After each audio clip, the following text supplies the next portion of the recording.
একদিন এক গরিব বালক অনেক দূর হেঁটে হেঁটে খাবারের খোঁজ করছিল। তার পেটে প্রচণ্ড ক্ষুধা, কিন্তু তার কাছে কিছুই ছিল না। অবশেষে সে একটি বাড়ির দরজায় কড়া নাড়ল। বাড়ি থেকে এক মহিলা বেরিয়ে এলেন। বালকটি লজ্জায় নিচু চোখে বলল, আপু, আমি কি একটু পানি পেতে পারি? মেয়েটি তার মুখের অবস্থা দেখে বুঝলেন ছেলেটি খুব ক্ষুধার্ত। তিনি এক গ্লাস ঠান্ডা পানি নয়, বরং এক গ্লাস দুধ এনে দিলেন। বালকটি অবাক হয়ে দুধ খেয়ে নিল, তারপর ধন্যবাদ জানিয়ে চলে গেল। বছর কেটে গেল। সেই গরিব বালক বড় হয়ে একজন নামকরা চিকিৎসক হলেন। একদিন সেই একই মহিলার গুরুতর অসুখ হলো।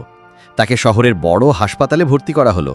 আল্লাহর কুদরত, সেই মহিলার চিকিৎসার দায়িত্ব এলো সেই ডাক্তারটির হাতে, যিনি একসময় তার কাছ থেকে এক গ্লাস দুধ পেয়েছিলেন। তিনি মনোযোগ দিয়ে চিকিৎসা করলেন।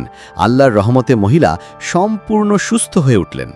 যখন হাসপাতাল থেকে বিল দেওয়া হলো, মহিলা চোখ বন্ধ করে কাঁদতে কাঁদতে ভাবলেন, এত বড় বিল আমি কিভাবে শোধ করব? বিলের কাগজ হাতে তুলে নিলেন তিনি।